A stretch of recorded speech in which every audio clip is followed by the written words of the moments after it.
A single black mom lets 3 Hell's Angels eat for free at her tiny roadside diner. Just one act of kindness, meant to feed a few hungry strangers. But a week later, the ground starts shaking. Engines roar down the highway, and suddenly 200 bikers show up at her door. The town panics. The sheriff calls it an invasion. But the truth? It's something far deeper.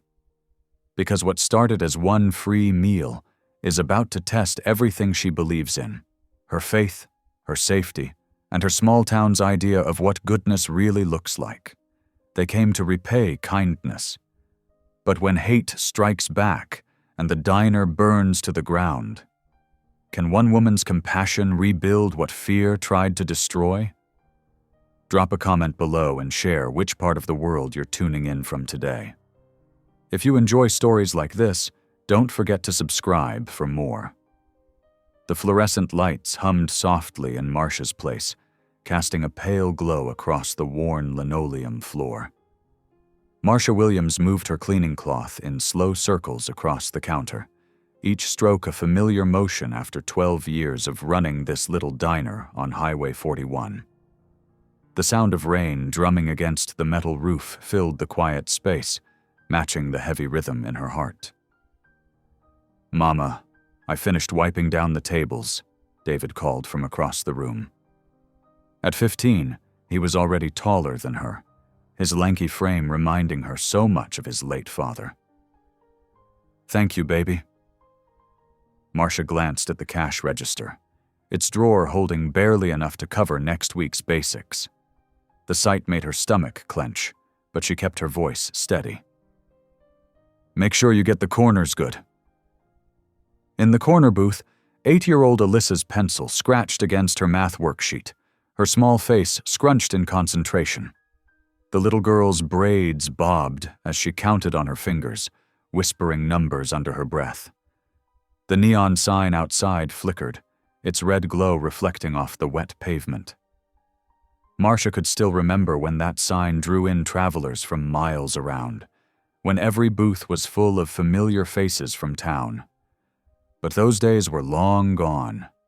Now the locals drove right past, their whispered predictions about her failing business becoming a self-fulfilling prophecy. The clock on the wall read 8:55, 5 minutes until closing. Marcia's shoulders ached from a long day of cooking and cleaning, doing the work that used to be split between 3 people back when she could afford help. The bell above the door jangled suddenly, making them all jump. 3 massive figures filled the doorway, their leather jackets gleaming with rain. Hell's Angels patches stood out bold against their backs, and chains clinked at their hips as they moved inside. David's mop clattered to the floor. He took a protective step toward his sister, his face tight with fear. Alyssa looked up from her homework, eyes wide but curious. Marcia's heart hammered against her ribs as the bikers approached the counter. Through the front window, she saw Sheriff Caldwell's patrol car crawl past, its headlights cutting through the rain. For a moment she thought he might stop, but the cruiser continued on, leaving them alone with their unexpected guests. The largest of the 3 men, his beard streaked with gray, settled onto a counter stool. The old seat creaked under his weight. His companions flanked him, their faces shadowed under wet hair and weathered expressions. "You still serving?" The big man's voice was rough as gravel, but there was something else in it. Exhaustion, maybe even a hint of uncertainty. Marcia straightened her spine and met his eyes. In them she saw something familiar, the same look she'd seen in her own mirror on the hardest days after losing her husband. Loneliness. Need. "Yes, sir," she said, reaching for her order pad. "Kitchen's still hot." But instead of taking their order, she turned and walked straight to the kitchen. Her hands moved on autopilot, pulling out her best pieces of fried chicken, still crispy from the afternoon batch. She added generous portions of cornbread, fresh collard greens, and mac and cheese, the kind of meal that could fill both belly and soul. When she returned with 3 loaded plates, the men's expressions shifted from surprise to something softer.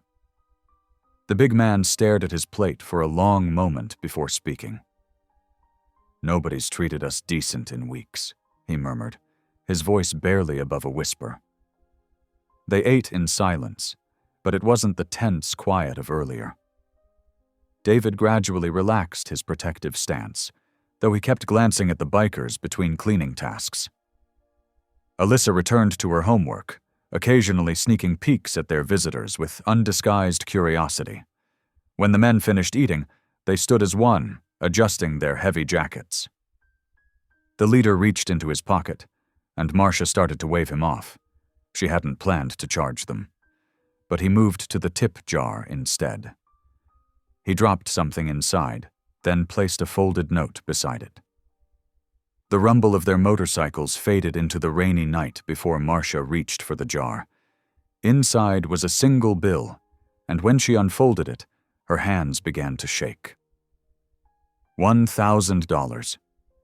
The note beside it, written in surprisingly neat handwriting, read, "You treated us like men, not monsters.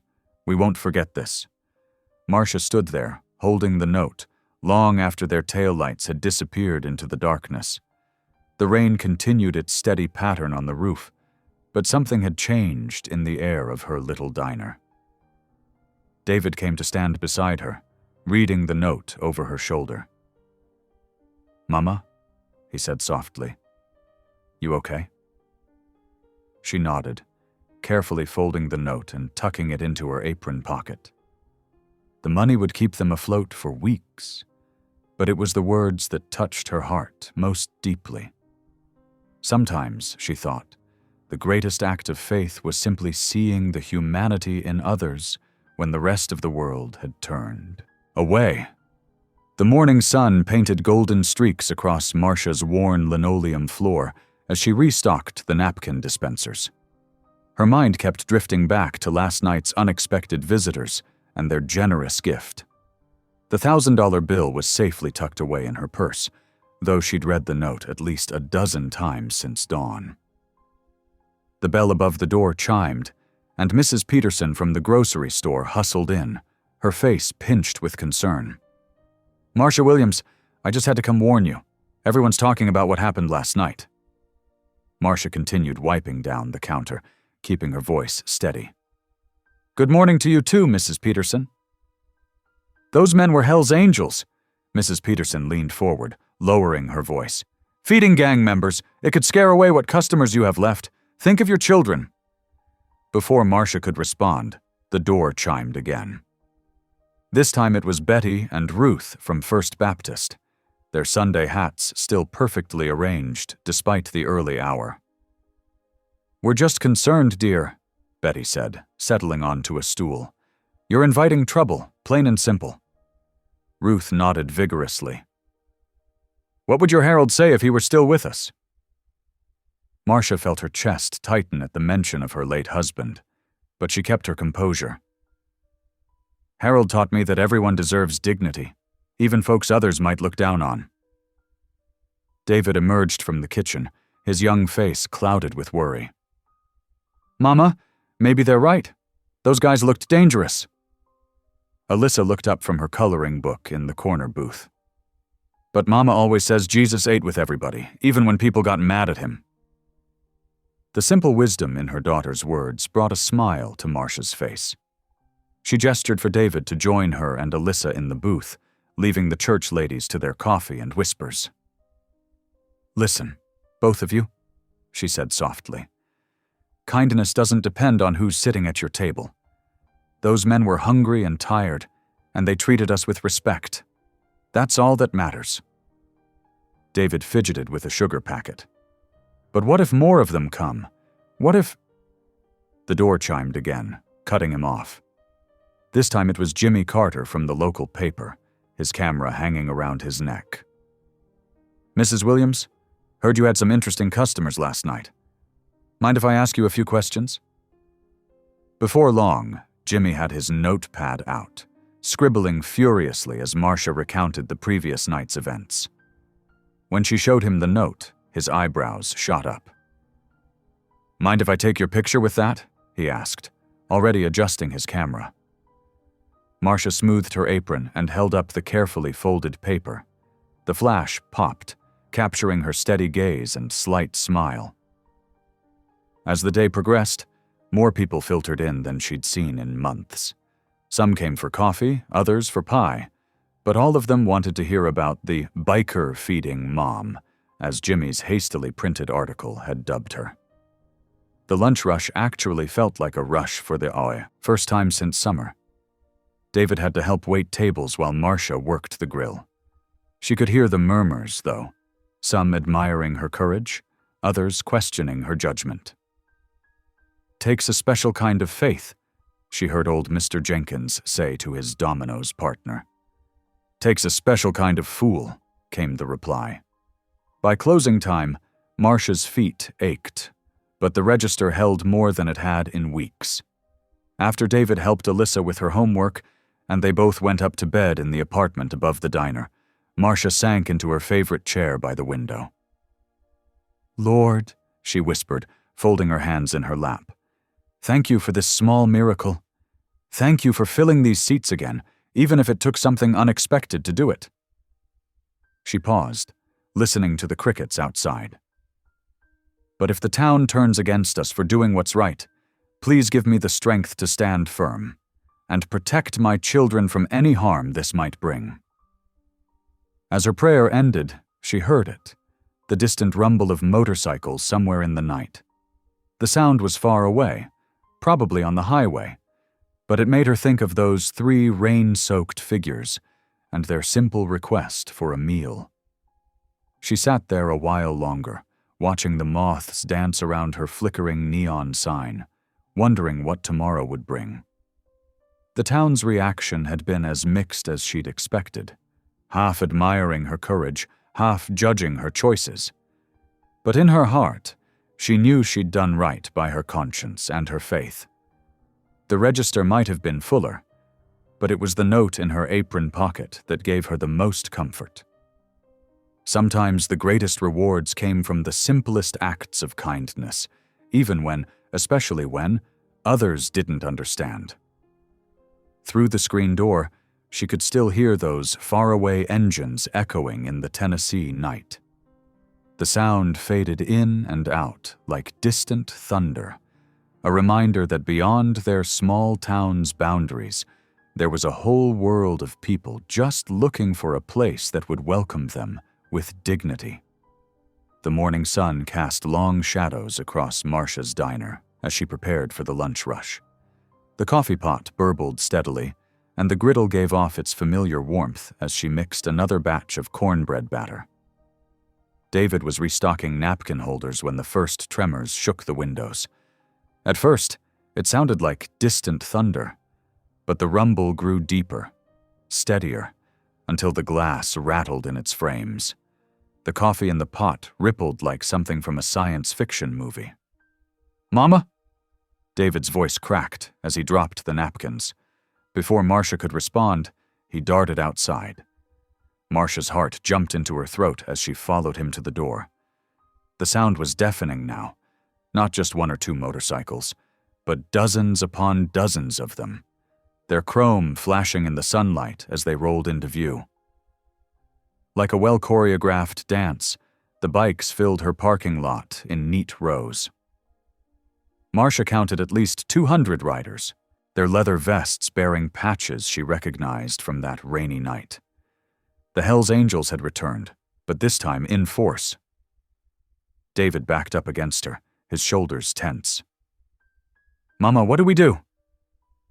The bikers cut their engines in unison, leaving an eerie silence.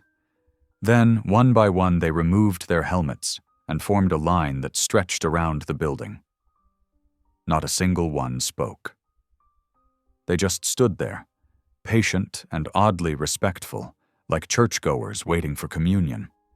From the front of the line, a tall figure emerged. His gray beard reached halfway down his chest, and his weathered face spoke of countless miles on the open road. Despite his imposing size, his eyes were kind as he approached the door. "Name's Bear," he said in a gravelly voice that somehow managed to sound gentle. "We came to eat at the only place in Tennessee that still believes in kindness." Through the windows, Marcia could see people in nearby businesses reaching for their phones. Car doors slammed as customers fled the parking lot of the hardware store across the street. Someone was definitely calling the police. Marcia felt a tremor run through her body, but she straightened her spine. She thought of that $1,000 tip, of that simple note about being treated like men instead of monsters. She thought of her late husband's words about dignity. "David," she said quietly, "go turn on the jukebox, country mix." Then she stepped forward and pushed both doors wide open. "Welcome to Marcia's place, gentlemen. Hope you're hungry." Bear's weather-worn face cracked into a smile that transformed his entire appearance. He turned to his brothers and called out, "You heard the lady? 2 by 2, nice and orderly. We're guests here." The bikers filed in with surprising grace, removing their gloves, saying, "Yes, ma'am," and "Thank you kindly," as they found seats. The booths filled first, then the counter, then the tables. Those who couldn't fit inside waited patiently in line, talking quietly among themselves. Merle Haggard's voice drifted from the jukebox, mixing with the growing sounds of conversation. David, after a moment's hesitation, began taking drink orders, his initial fear giving way to curiosity as the bikers treated him with exaggerated courtesy. "Ma'am," Bear said, settling onto a stool at the counter. "Your chicken and cornbread that night was the best meal we'd had in months. Word spread quick through our chapters." Marcia tied on her apron, trying to hide how her hands shook. "Well, I hope you're all ready for the same. David, honey, call Jenny and see if she can come in early. We're gonna need help." The next hour passed in a blur of activity. The griddle sizzled constantly as Marcia fried chicken faster than she ever had before. The coffee pot never stopped brewing. The air filled with the scent of food and the sound of laughter. Deep, genuine laughter that seemed to surprise even the bikers themselves. Through the windows, she could see townspeople gathering across the street, their faces a mix of fear and fascination. Several police cars arrived, including Sheriff Caldwell's patrol vehicle. The sight of him striding toward the diner made Marcia's stomach clench. But before the sheriff could reach the door, Bear stood up. His massive frame blocked the entrance as Caldwell approached. "There a problem, officer?" Bear asked calmly. Sheriff Caldwell's hand rested on his belt. "Got some concerned citizens called about a large gathering of motorcycle enthusiasts. Just having lunch, Sheriff. Paying customers, every one of us." Bear reached into his vest and pulled out a thick envelope. "Speaking of which, Mrs. Williams, what's the total for all our meals?" Marcia quickly tallied the tickets. $3,725, including tips for the servers. Bear counted out the exact amount in crisp $100 bills. "There you go, ma'am. Sheriff, anything else we can help you with?" Caldwell looked from the money to the peaceful scene inside.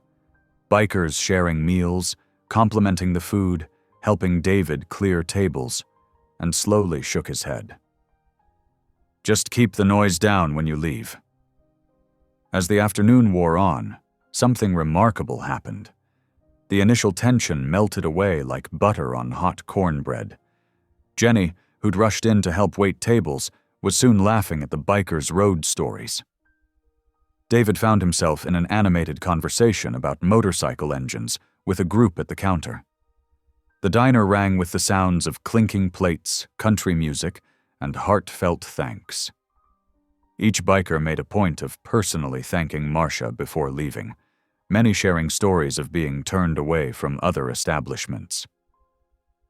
"You did more than feed us that night," Bear explained, as the crowd finally began to thin. "You reminded us what it feels like to be treated with respect. Sometimes that's all anybody needs." Marcia watched as the last few bikers mounted up and rode away, their engines harmonizing in a rolling thunder that faded into the distance. The parking lot was spotless. They'd cleaned up after themselves completely. Inside, David was counting the day's receipts with wide eyes. Jenny was humming along with the jukebox, restocking napkins with a smile. The diner seemed to glow with lingering warmth, like the aftermath of a family reunion. Looking around at her clean, quiet diner, Marcia felt something she hadn't experienced in a long time. Pure, simple joy. She'd followed her heart, treated people with dignity, and somehow that small act of kindness had rippled out and returned multiplied. The morning sun painted long shadows across Marcia's empty parking lot. Inside the diner, the coffee maker gurgled as she scrolled through her phone, her hand trembling slightly. There on the screen was her photo, the one the local reporter had taken days ago, now shared thousands of times across social media. "Look at this, Mama," David said, holding up his own phone. "They're calling you the Angel of Angels online." He paused, frowning at some comments. "But not everyone's being nice about it." Marcia set down her phone and straightened her apron. "Can't control what people think, baby. We just keep doing what's right." The morning dragged on with fewer customers than usual. Around 10 o'clock, Harold Jenkins from the town council pushed through the door, his face pinched with concern. He settled heavily onto a counter stool, declining Marcia's offer of coffee. "Mrs. Williams," he began, folding his hands on the counter, "we need to discuss your recent visitors. The council has concerns about the impact on tourism. Families won't want to stop here if they think this is becoming a..." He cleared his throat. "A biker hangout?" Marcia wiped the already clean counter. "Mr. Jenkins, every person who comes through that door is a child of God to me. I serve them all the same." "Those people aren't like us, Marcia. They're dangerous.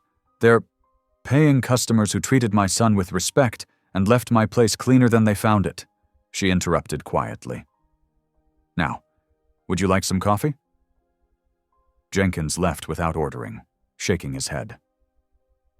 The rest of the day passed slowly, with only a handful of regulars brave enough to come in.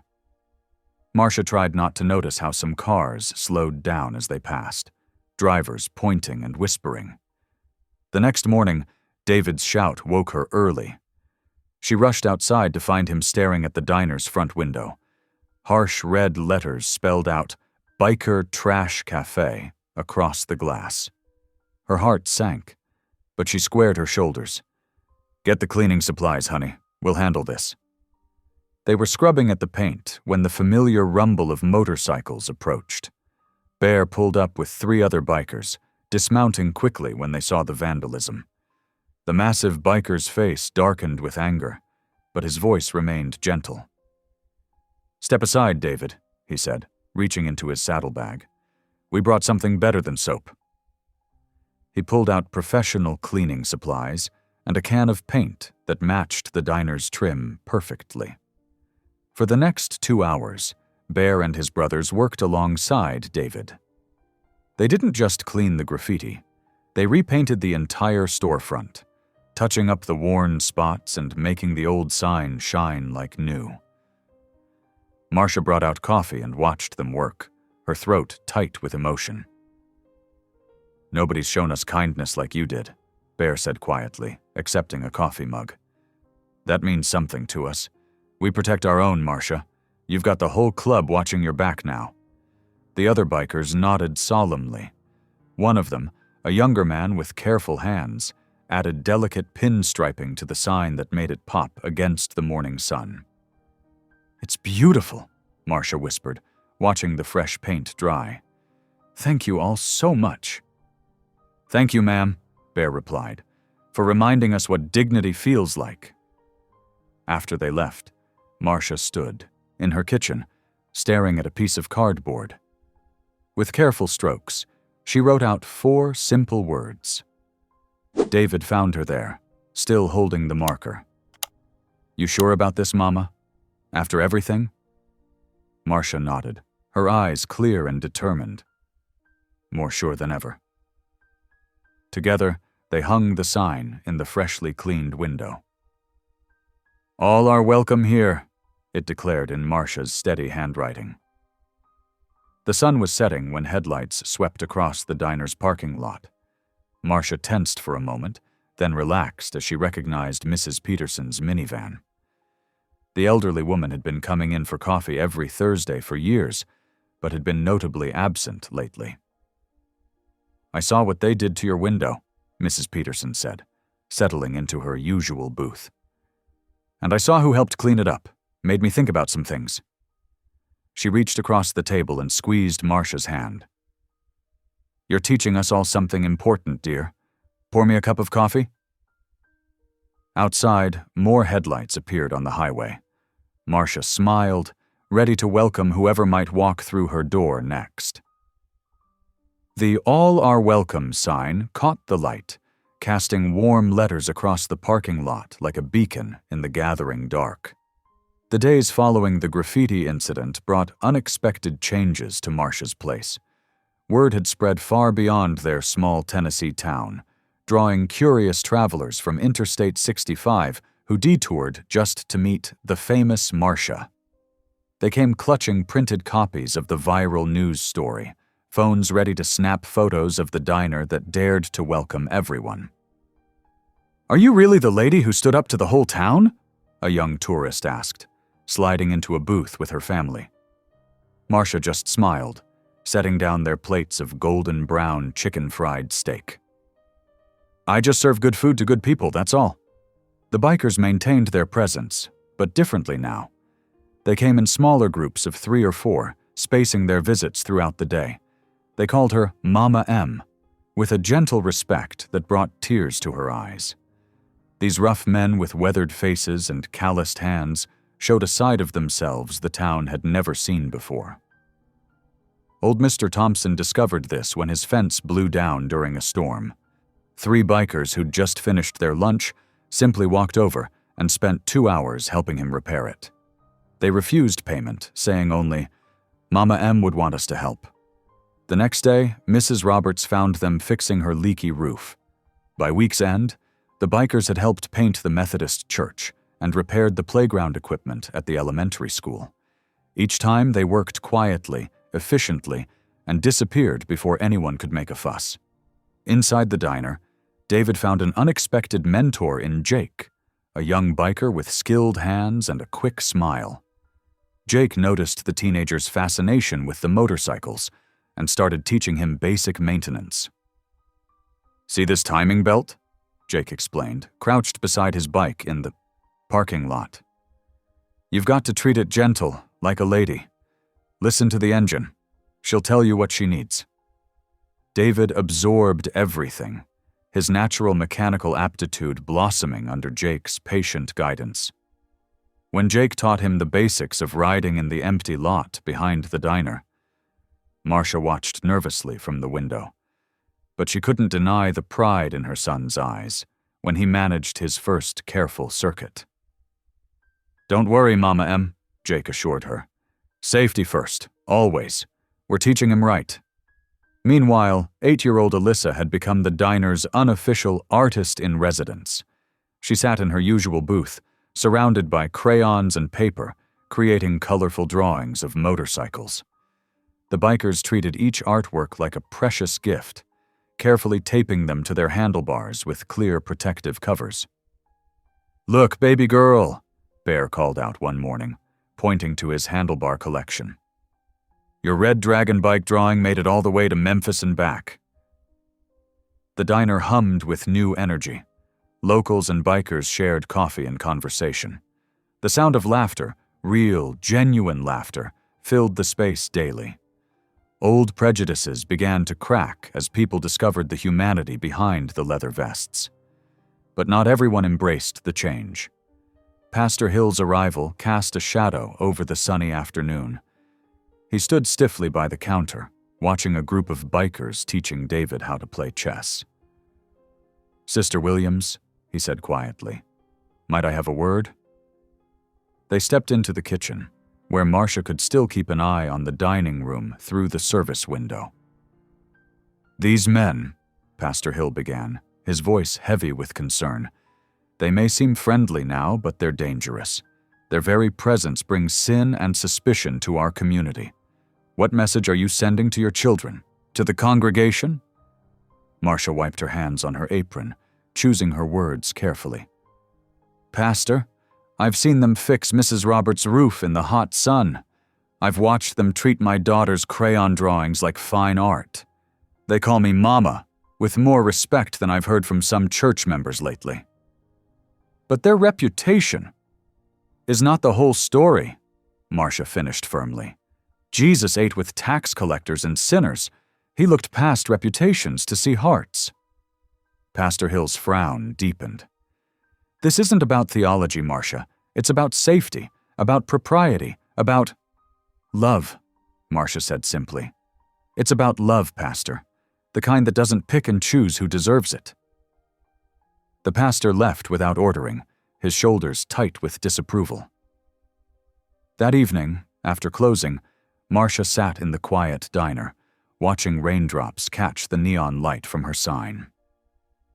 The "All Are Welcome" sign still hung proud and clear in the window. She folded her hands and bowed her head. "Lord," she whispered, "am I doing right? Can love really be stronger than fear? These men, they're changing, Lord. The town is changing. But some hearts are still hard. Give me strength to keep believing. Let me be brave, Lord. Let me be brave enough to keep loving without limits." The rain tapped gently on the windows, and the neon light painted soft colors across the wet highway. In the silence, Marcia remembered the 1,000 small kindnesses she'd witnessed over the past week. The chess lessons, the fixed roofs, her daughter's drawings proudly displayed on chrome handlebars. Perhaps this was the answer to her prayer, not in thunder and lightning, but in the quiet proof that love could indeed reshape the world, one small act at a time. The warm glow of early success began to fade as autumn settled over the highway. What started as whispers grew into open hostility from some corners of the community. "Closed for lunch" signs appeared in downtown store windows whenever motorcycle engines rumbled through. People who used to greet Marcia at church now crossed to the other side of the street. The health inspector's arrival caught everyone off guard on a busy Tuesday morning. He wore a crisp white shirt and carried a clipboard like a shield, his eyes sharp behind wire-rimmed glasses. "Routine inspection," he announced, though nothing felt routine about his presence. For 2 hours, he combed through every inch of Marcia's kitchen. He measured refrigerator temperatures 3 times. He scraped at spotless corners with a pen light. He checked dates on every can and container. "This floor grout needs replacing," he declared, pointing to a tiny crack, "and these ceiling tiles show water staining." Marcia stood straight-backed, watching him work. She'd spent 15 years keeping this kitchen spotless. Her hands were raw from extra scrubbing, knowing this day would come. "The ventilation hood needs cleaning," he continued, though she'd done it just last week. Jake, who'd been quietly nursing a coffee at the counter, caught her eye and shook his head slightly. They both knew what this was. Finally, after marking up his forms with red ink, the inspector handed over a passing grade. Barely. "You'll need to address these issues within 30 days, he said, his tone making it clear he'd be back. After he left, Jake lingered at the counter. "Mama M, I heard something at the gas station yesterday. You need to know." He told her about the Copperheads, a rival gang that had been watching the news coverage with growing resentment. They couldn't stand seeing the Angels portrayed as community heroes, especially Bear's group. "They're saying we've gone soft," Jake explained, his voice low, "that we're playing house instead of being real bikers." Bear showed up that afternoon, his weathered face more serious than usual. "We should post some boys outside at night," he suggested, "just until things cool down." But Marcia shook her head firmly. I spent 3 years after Tom died jumping at every shadow. I won't live in fear again. Bear's eyes softened. You're braver than most men I know, Mama M. But sometimes brave, folks need backup. I have backup, she smiled. I have faith, and I have family, all of you. The next day brought worse news. David came home from school with a split lip and bruised knuckles. His shirt was torn at the collar. David James Williams, Marcia gasped, rushing to inspect his face. What happened? Her son stood tall, despite his injuries. Tommy Parker and his friends were running their mouths, called you names, said we were trash for letting bikers in our place. Marcia's heart squeezed. Baby, you know fighting isn't the answer. I didn't start it, David said, but when they called you a biker lover, like it was something dirty. He looked up at her, his young face full of conviction. I told them we help people, that the angels fixed Mrs. Roberts' roof and helped Mr. Chen's daughter get to the hospital when her car broke down. I told them about Jake teaching me about engines, and how Bear always makes sure the older ladies get home safe after dark. Marcia pulled him close, her pride warring with her worry. She could feel him trembling slightly, more from emotion than pain. You stood up for what's right, she whispered into his hair. I'm proud of you for that. But please, please be careful. That evening, while David did his homework and his bruises darkened, Marcia stayed late in the kitchen. She pulled out her mother's old recipe cards and began mixing pie crusts. Apple pies with cinnamon and brown sugar, sweet potato pies rich with nutmeg, peach cobbler that would make angels weep. As she worked, she thought about all the men who'd stood by her family. Bear, with his quiet strength and gentle ways with Alyssa. Jake, teaching David about more than just engines, showing him what good men could be. All the others who'd become regulars, treating her diner like a second home, and her children like family. The kitchen filled with warm, sweet smells as pie after pie came out of the oven. She lost count somewhere after midnight, but the counter was lined with golden crusts and bubbling fruit when she finally finished. A little sweetness, she murmured, looking at her work. To thank them for all the bitter they've faced for us. Through the window, she could see the highway stretching dark and empty under the stars. Somewhere out there, the Copperheads were nursing their wounded pride. The health inspector was probably planning his next visit. Tomorrow would bring new challenges. But here in her kitchen, surrounded by the scent of cinnamon and love, Marcia found her strength again. These pies weren't just dessert. They were her way of saying that kindness would always be her answer, no matter what storms came their way. She wrapped each pie carefully, adding handwritten notes of thanks. In the morning, her biker family would find them, still warm from the love she'd baked into every crust. It wasn't much, but it was what she could give. Sweet comfort in a world turning bitter. Hope served one slice at a time. Bear stood in Marcia's kitchen early one morning, his massive frame somehow making the space feel smaller yet safer. We want to do something special, Mama M, he said, laying out papers on the counter. A charity ride. We're calling it Feed One, Heal Many. Marcia wiped her hands on her apron, looking at the plans. A charity ride? For veterans and single mothers, Bear explained, his voice gentle.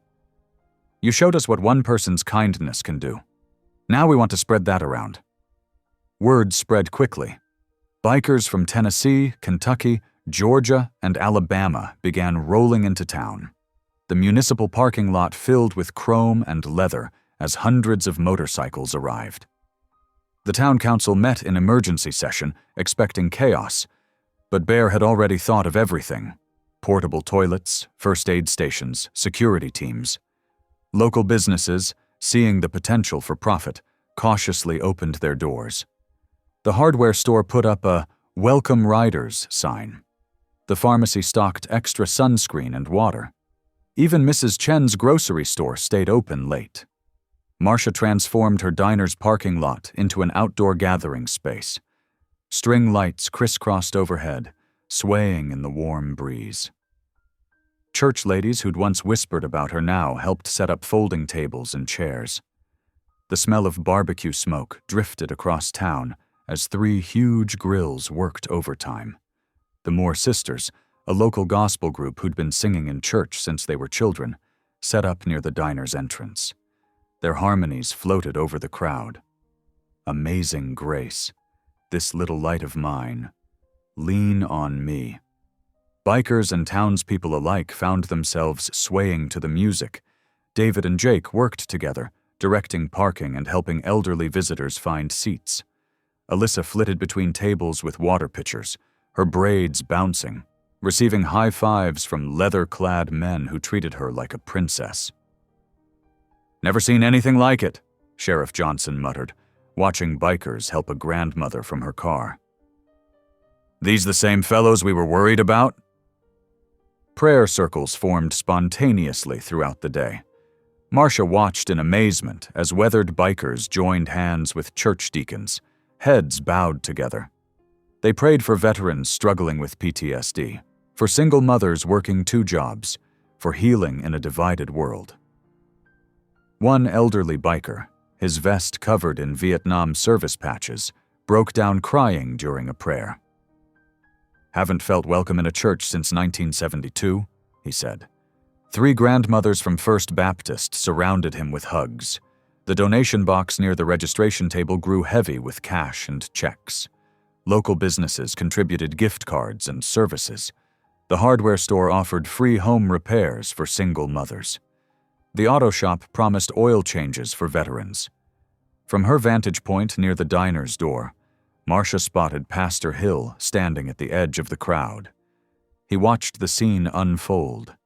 Bikers serving, food to elderly church members, children playing safely between parked motorcycles, veterans finding comfort in shared stories. Something in his stern face seemed to soften. Marcia touched the cross necklace at her throat.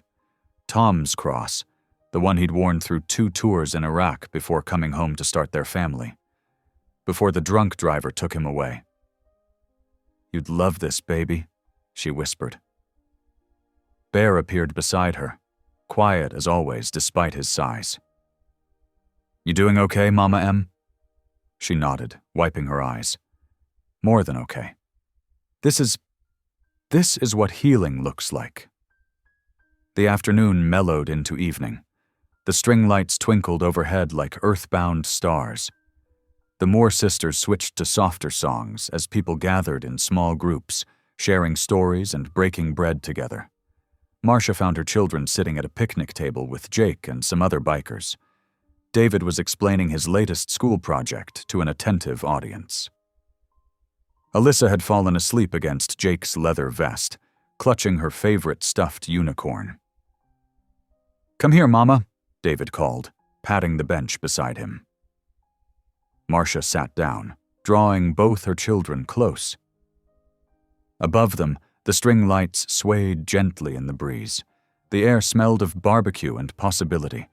Somewhere nearby, the Moore sisters were singing about grace and redemption. "This," Marcia said softly to her children, "this is what love looks like." Around them, the unlikely gathering continued its gentle communion. Bikers and church ladies swapped recipes. Veterans found understanding in each other's eyes. Single mothers exchanged phone numbers and promises of childcare help. The divisions that had seemed so important weeks ago melted away under the warm glow of shared humanity. The gospel music floated up toward the darkening sky, carrying with it the hopes and prayers of all those gathered. For one precious evening, heaven didn't seem so far away. It was right there in the parking lot of Marcia's place, where love had built a bridge strong enough to hold them all. The night air hung heavy with late summer warmth as Marcia drifted off to sleep. The gospel ride's success still brought a smile to her face. David and Alyssa slept peacefully down the hall in their small house behind the diner. Everything felt right with the world.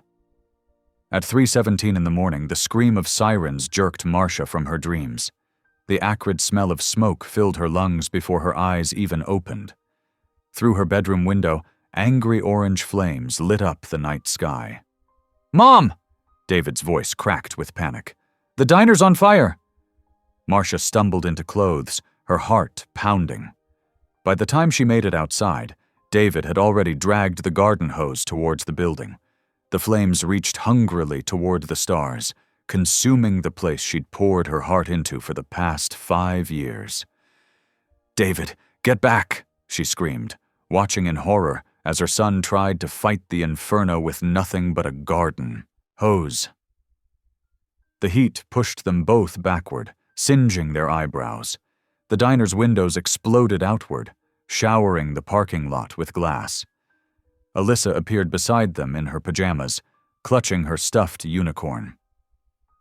"Mommy," she whimpered, "my pictures are in there."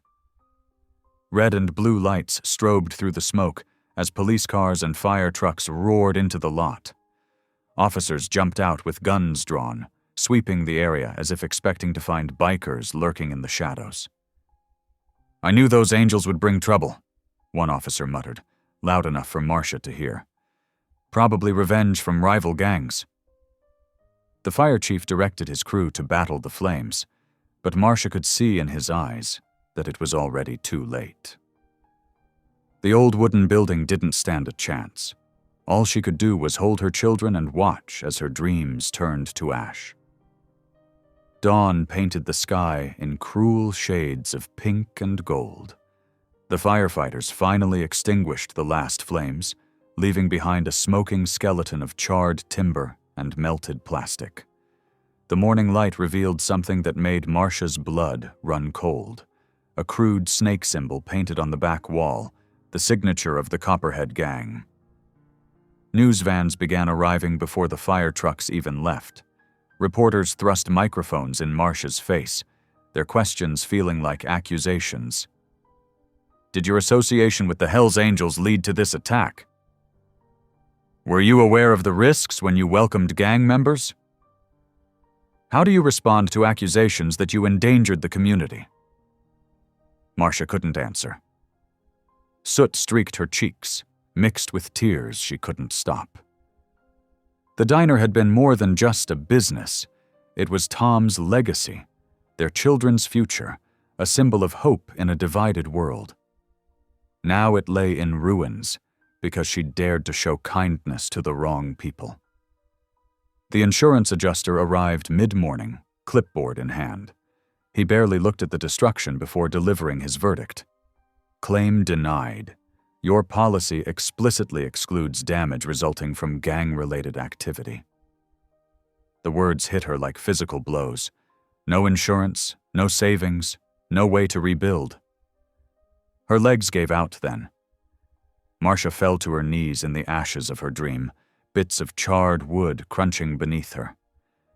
The smell of smoke clung to everything, her clothes, her hair, her hope. "Why, Lord," she whispered, her voice breaking, "I only wanted to do good, to show your love to everyone who came through those doors." A shadow fell across her. Bear knelt beside her, his leather creaking. His weathered face showed a pain that matched her own. Behind him stood other angels. Jake, who'd taught David about engines. Mike, who'd fixed her freezer last week. Dozens more who'd become like family.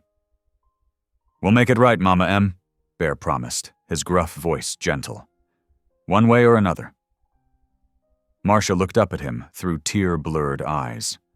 Around them, reporters still circled like vultures. Police photographers documented the Copperhead symbol. Her children huddled together near the yellow crime scene tape, looking lost and afraid. The morning sun climbed higher, harsh and unforgiving. It illuminated the full scope of the destruction, the counter where she'd served countless meals reduced to ash, the booth where Alyssa did homework, now a twisted mass of metal, the kitchen where she'd cooked with love, now a blackened cavity. The "All are welcome here" sign lay face down in the parking lot, its edges curled and charred. Like her dreams, it had burned in the night, but the words it stood for still echoed in her heart. Even now, even here, surrounded by destruction, Marcia felt the truth of those words. Love couldn't be burned away. Hope couldn't be reduced to ashes. Faith, like the phoenix, would rise again.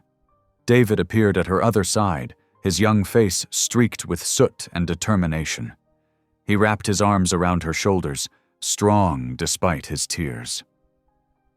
Alyssa pressed against her front, still clutching that singed unicorn.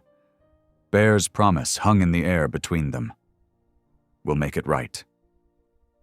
But as Marcia knelt there in the ashes of her diner, surrounded by her children and these unlikely angels in leather, she realized something profound.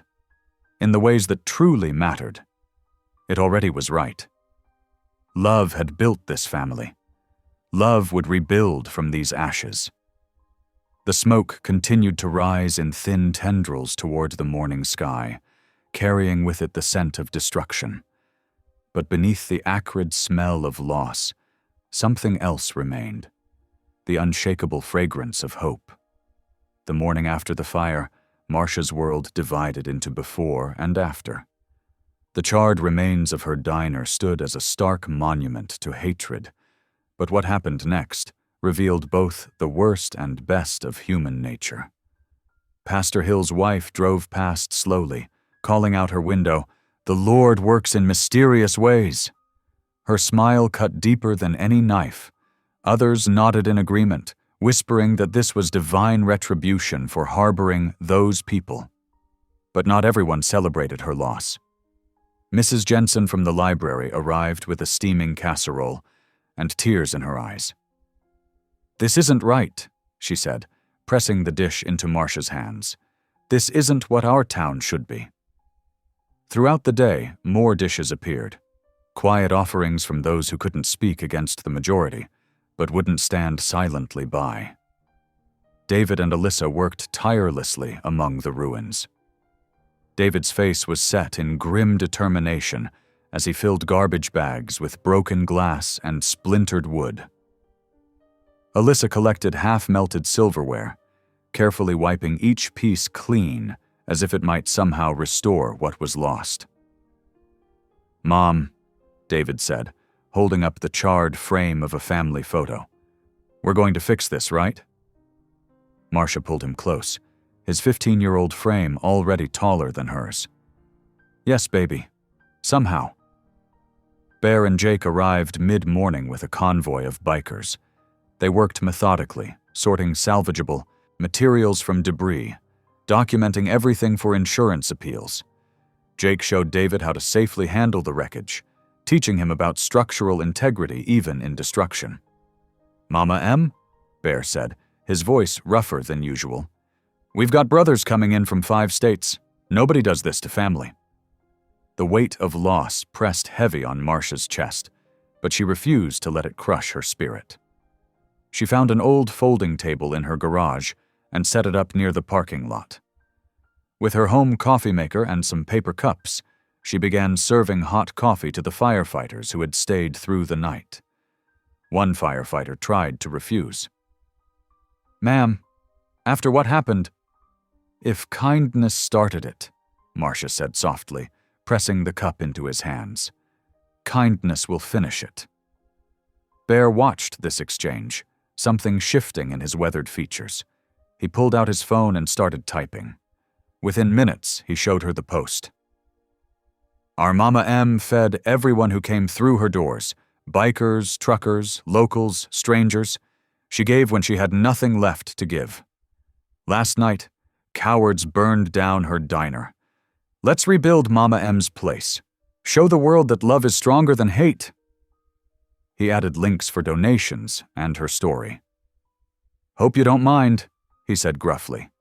"People should know." The response was immediate and overwhelming. Within hours, the post had been shared thousands of times. Donations began pouring in.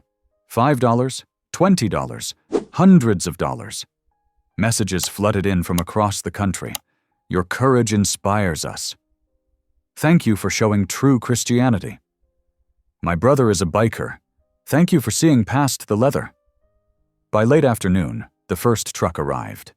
It carried lumber, tools, and building supplies, paid for by a motorcycle club in Texas. The driver, a woman with gray hair and leather vest, hugged Marcia tight. You fed my son last month, she said. He called me crying about how you treated him like a human being. Marcia broke down then, surrounded by the ruins of her diner, but held up by something far stronger than walls and windows. Her tears fell freely as she realized that her small acts of kindness had rippled out into the world, returning now as a tidal wave of love and support. Alyssa tugged at her sleeve, holding up a drawing she'd made. The diner rebuilt, surrounded by motorcycles and smiling faces. It's going to be even better, Mommy, she said, with 8-year-old certainty. David stood nearby, arms slung around Jake's shoulders as they discussed construction plans. The young biker had become like a big brother to him, showing him that strength could be gentle and that real men weren't afraid to build instead of destroy. Bear organized the arriving bikers into work crews, his natural leadership turning chaos into purpose. The parking lot filled with motorcycles and pickup trucks as more people arrived, bringing supplies, food, and willing hands. The same reporters who had questioned her, Judgment that morning now asked different questions. How does it feel to have such widespread support? What does this response tell you about human nature? Marcia looked around at the growing crowd. Bikers in leather working alongside church ladies with casseroles, truckers unloading supplies next to local teenagers eager to help. This wasn't just about rebuilding a diner anymore. It was about building bridges between people who had forgotten they were all human underneath their different exteriors. She served another round of coffee, her heart full despite the day's losses. The ruins of her diner still smoldered, but from these ashes, something beautiful was already growing, a testament to the power of unconditional love and the strength of unlikely families bound by kindness instead of blood. The sun rose over the charred remains of Marcia's place, painting the sky in hopeful shades of pink and gold. The rumble of motorcycles filled the morning air as dozens of bikers arrived, toolboxes strapped to their bikes and determination in their eyes. Bear directed the work crews with quiet efficiency. Jake, you and David start clearing that debris. Mike and Tom, let's get the foundation checked. His voice carried authority earned through years of leadership, but now used for creation instead of intimidation. Marcia watched in amazement as leather-clad men, who looked like they could bend steel with their bare hands, worked with surprising delicacy. They measured twice, cut once, and treated every piece of lumber with respect. The sound of hammers and saws filled the air, mixing with classic rock tunes that blasted from portable radios. Sweet Home Alabama competed with the rhythmic pounding of nails as walls began to rise from the ashes. Around mid-morning, a hesitant group of local women approached with coolers full of sandwiches. They hung back until Marcia welcomed them with open arms. "Thank you," she said, her voice thick with emotion. "These men have been working since dawn." One of the women, Mrs. Peterson from the Baptist church, whispered, "We were wrong about them, weren't we?" The ice began to thaw as townspeople watched these supposed outlaws work tirelessly to rebuild someone else's dream. More volunteers started showing up. First a handful, then dozens. High school kids came after class, rolling up their sleeves alongside gray-bearded bikers. On the third day, Pastor Hill's pickup truck pulled into the lot. He stepped out, looking uncomfortable but determined, carrying 2 large coolers of lemonade. "Couldn't let you all sweat alone," he muttered, not quite meeting Bear's eyes. Bear just nodded, taking a cooler. "Appreciate it, Pastor." Mind helping us with these support beams?" The sight of Pastor Hill working alongside Hell's Angels made more than one person do a double take. But there he was, sleeves rolled up, sweat darkening his collar as he handed tools to tattooed men who called him Sir. Alyssa set up a refreshment station, proudly serving cookies and lemonade to everyone who came by. She didn't see bikers or townspeople, she just saw new friends who needed cold drinks. David worked alongside Jake, learning about construction the same way he'd learned about engines. "See how these joints need to be perfect?" Jake explained. "It's like your mom's cooking. Attention to detail makes all the difference." Reporters came and went, their cameras capturing something they hadn't expected. Not a story about gangs or violence, but one about redemption and community. They filmed children bringing sandwiches to bikers, church ladies teaching leather-clad men how to properly wrap electrical cords, and Marcia in the middle of it all, covered in sawdust but glowing with joy. The work continued day after day. What started as a rebuild became a revival of sorts. Not the kind Pastor Hill usually preached about, but a revival of faith in humanity. People who would never have spoken to each other found themselves sharing lunch breaks, swapping stories, and discovering common ground. Bear worked harder than anyone, but he kept a watchful eye on Marcia. He saw how she threw herself into every task, as if physical labor could keep the tears at bay. One afternoon, he found her alone, staring at the half-finished walls. "Got something to show you, Mama M," he said gently.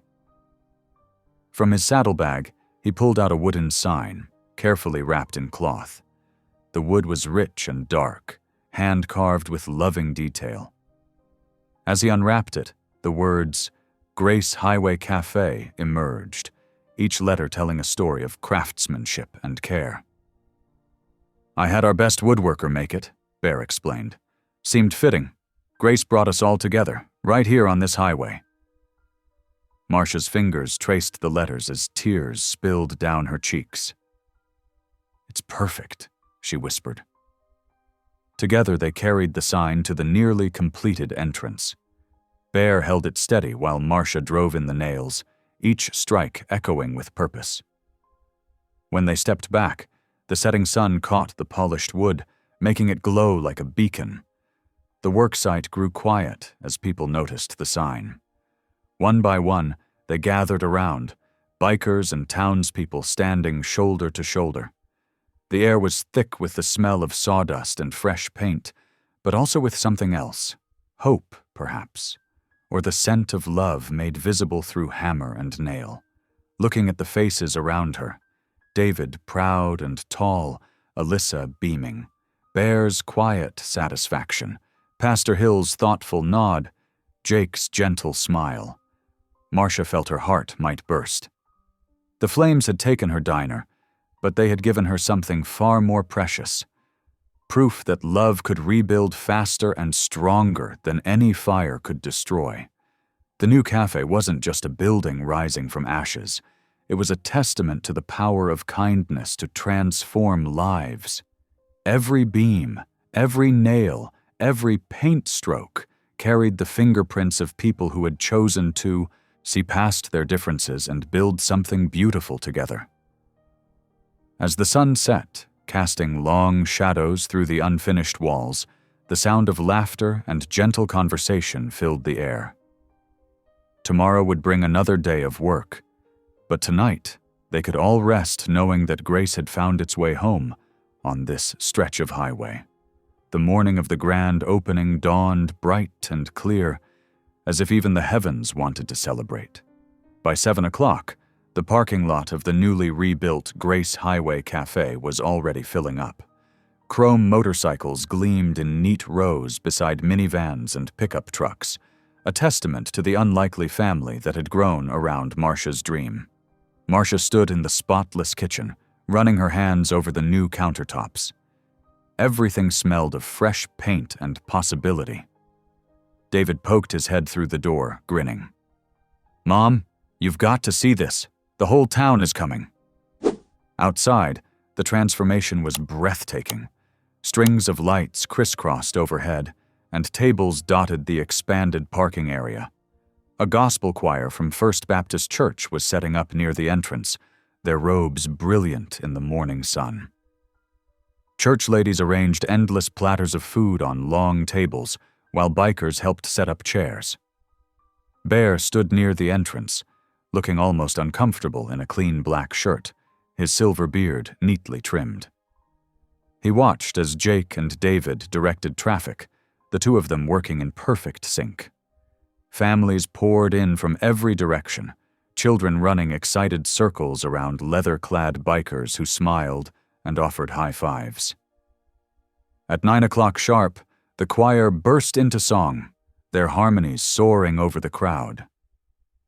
Amazing grace filled the air, and conversations hushed. Marcia stepped out onto the small platform they'd built, and her eyes welled up at the sight before her. Hundreds of faces looked back, faces that had once been strangers, now family. Bear cleared his throat and stepped up to the microphone. His voice, usually gruff, was thick with emotion. 3 months ago, 3 hungry men walked into a diner on a rainy night. They weren't looking for anything but a meal. What they found was dignity. He paused, looking out at his brothers. This place, this woman, fed more than our bodies. She fed our hope. And now look around you. This place feeds the world's hope. A cheer went up from the crowd. Bear continued, "We've all seen what hate can do. We saw it in the ashes, but we've also seen what love can build." He gestured to the new building. "This ain't just a cafe. It's proof that miracles still happen when people choose kindness over fear." As if on cue, a black town car pulled up. The mayor stepped out, straightening his tie. He made his way through the crowd to the platform, and the murmuring grew. Everyone remembered how he'd supported the health inspector's harassment, how he'd warned tourists away. "Mrs. Williams," he said into the microphone, his voice carrying across the suddenly quiet lot. "I owe you and this entire community an apology. I let fear and prejudice cloud my judgment. I forgot that leadership means serving all people, not just those who look or think like us." He turned to face the crowd. "I was wrong, and I'm sorry."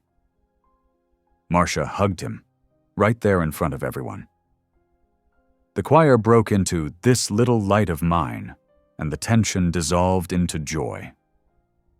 News vans from 3 major networks had set up their equipment.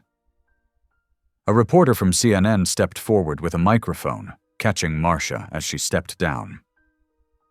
"Mrs. Williams, what would you say to people who still don't understand why you chose to help the Hells Angels?" Tears sparkled in Marcia's eyes as she answered. "Kindness doesn't ask who you are before it serves you. Love doesn't check credentials. When we stop seeing labels and start seeing hearts, that's when healing begins." The celebration continued through the afternoon. The cafe's doors stayed open, with volunteer servers keeping coffee flowing and plates full.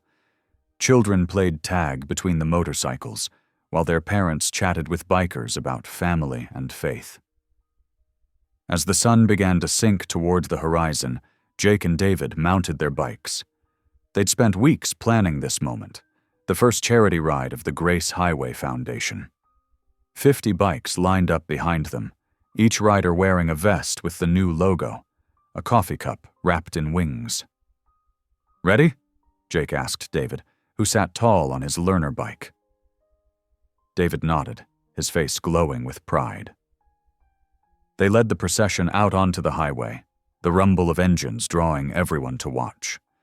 They'd ride to 3 homeless shelters, delivering supplies and hope.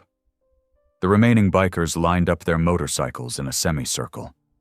As the last rays of sun painted the sky in pink and gold, Bear raised his hand. On his signal, hundreds of engines roared to life in perfect unison. The sound was like thunder, but not the kind that frightens. This was the thunder of redemption, of power channeled into purpose. Marcia stood in the doorway of her new cafe, feeling the vibration in her chest. She looked up at the deepening sky, clasping her husband's cross necklace.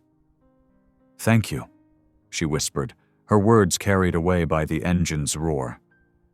"Thank you for showing me that love is stronger than fear, that grace can rebuild any ruin, that family isn't about blood, it's about who shows up when the night is darkest."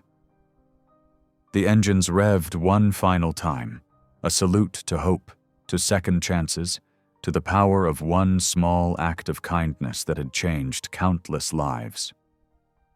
As the sound faded, the string lights twinkled to life overhead, and the evening air filled with laughter and conversation.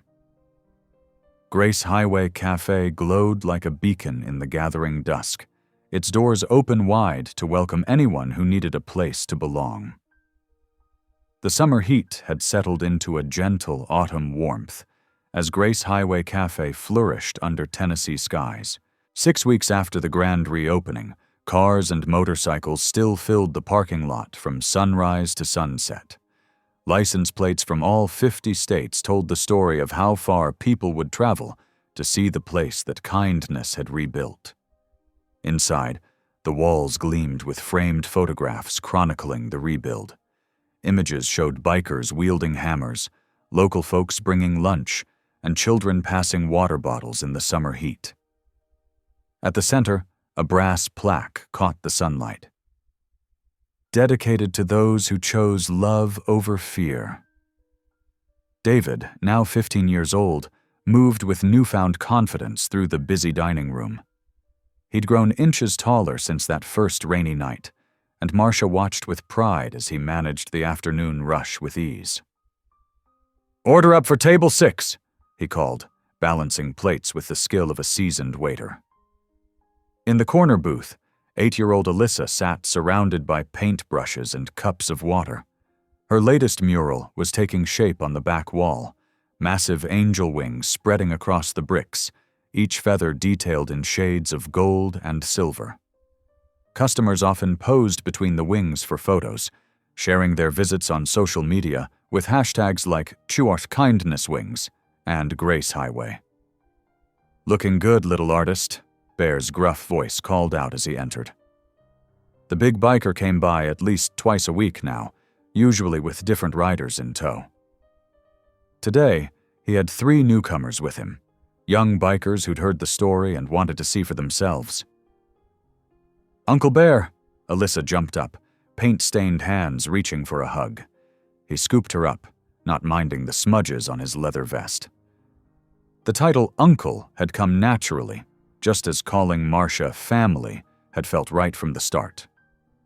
The Feed One, Heal Many movement had spread like wildfire across the country. Diners from Maine to California had joined, putting up their own "All Are Welcome" signs and starting charity rides. A map near the register showed dozens of pink pins marking participating restaurants, each one a point of light in the darkness of division. "Did you see the news this morning?" Bear asked Marcia as she poured his coffee. 3 more diners joined up in Texas. They're calling it the Grace Highway Network now. Marcia nodded, her eyes bright. "God works in mysterious ways," she said softly. Who would have thought that one rainy night could change so much? The afternoon faded into evening, and the crowd thinned out. David helped the last customers while Alyssa packed up her paints. The radio played softly in the background, an old gospel tune about amazing grace. As the sun set, Marcia stood in the doorway, watching taillights disappear down the highway.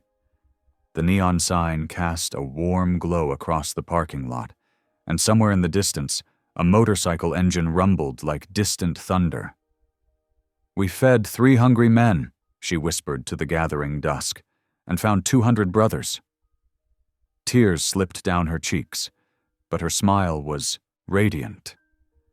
The music from the radio seemed to wrap around her like a warm embrace as she stood there, witness to a miracle that kept on growing. Grace, she had learned, was like that. Plant it in good soil, water it with kindness, and it would grow beyond anything you could imagine. The proof was in every photo on the wall, every new friend at the counter, every life touched by a simple act of courage on a rainy night. Thank you for listening. Stories connect us in the most unexpected ways. If you felt that spark today, make sure you're subscribed. I share a new one daily, and the next might change your day.